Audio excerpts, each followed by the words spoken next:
Barack Hussein Obama II was born in Honolulu, Hawaii on August 4, 1961, to Ann Benham and Barack Obama Sr.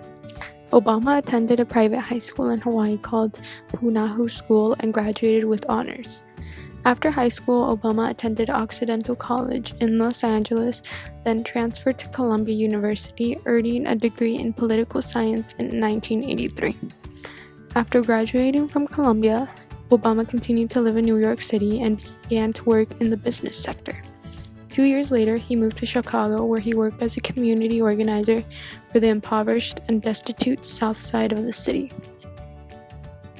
While working in Chicago, Obama struggled with the deaths of his father and grandfather, so to cope, he also visited Kenya to pay homage to his ancestors, and it was in Kenya where he found a new sense of purpose. In 1988, Obama began his studies at Harvard Law School. Little did he know that his future wife, Michelle Obama, graduated from Harvard Law School that same year. Obama worked extremely hard at Harvard, impressing those around him with his vast knowledge. While at Harvard, he became the first African-American editor of the Harvard Law Review, the famous paper published by the esteemed Harvard students. In 1991, Obama graduated from Harvard Law School magna cum laude. After graduating, Obama moved back to Chicago and began working at Minor, Barnhill & Galland law firm. There he met Michelle Obama, who in 3 years' time would become his wife. He was also a lecturer and professor at the University of Chicago's law school. Obama continued being a lawyer and an advocate for those in his community. In 1996, Obama began his life as a public political figure when he was elected to the Illinois State Senate as a Democratic senator. Obama is known for his attempts at bipartisan work, and this was evident during his time as an Illinois senator. In 2000, Obama ran for a seat in the U.S. House of Representatives, but lost. Obama did not let this loss dissuade him from running again. He began raising funds in 2002 to fund his campaign for a seat in the U.S. Senate in the election of 2004, and began his earnest quest for becoming the newest senator from Illinois. He beat Blair Hull and Daniel Hines in the primaries, with 52% of the vote. In the summer of 2004, Obama was invited to speak at the Democratic National Convention in Boston, where he declared his support for presidential candidate John Kerry. The speech Obama delivered was groundbreaking and portrayed him as a young visionary full of hope. His speech is made up of his life story, his struggles, and his prosperity in America. It also formed a big foundation for his soon-to-be presidential campaign in 2008. Thanks to his appearance at the DNC in 2004, this only helped him with his bid to become the next senator from Illinois. Obama ran against Republican Alan Keyes, and they debated many controversial topics like gun control, abortion, tax cuts in public schools. When the poll results rolled in November 2004, Obama won the Senate seat with 70% of Illinois' vote. This was the largest marginal win in Illinois' history. Obama now held a seat in the U.S. Senate and was the third African American ever to hold a seat in the Senate.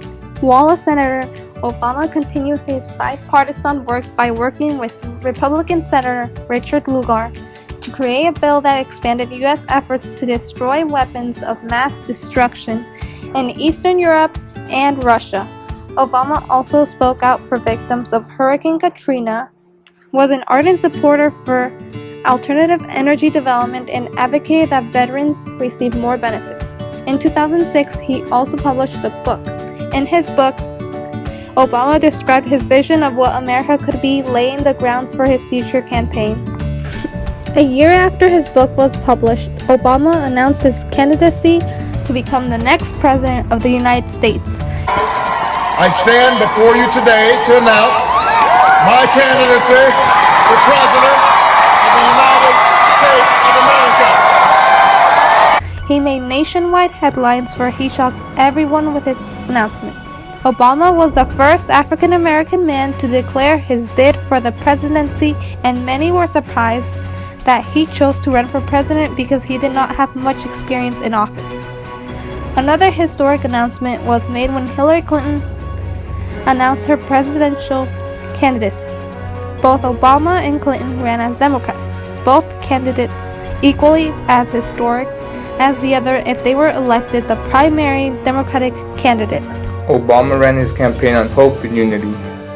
He delivered impassioned speeches about working together despite our differences towards a better future. He was a young, fresh voice, untainted by the dirt world of politics. Obama not only led a campaign, he led a movement and a journey that he would lead to a new and better day for America. He called for Americans to bring new, fresh ideas to the table, to conquer the challenges we face. He wanted to take America into a new direction, exciting many voters tired of conservative political establishments that have dominated American politics for the past decade. When the primary Democratic candidate was announced in 2008, Obama made history as the nation's first African-American presidential nominee of a major political party. With 2,272 of the delegates vote and without having won major states like California and New York. Just being the Democratic candidate was a monumental event that many believed they would not live to see the day. Many African Americans considered Obama becoming the primary candidate was the second greatest moment in African American history, coming in close behind abolition.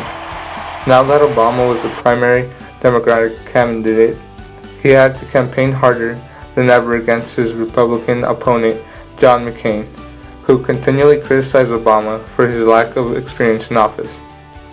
Obama selected Joe Biden as his running mate for vice president. Joe Biden was a war hero and he himself made a presidential bid but lost.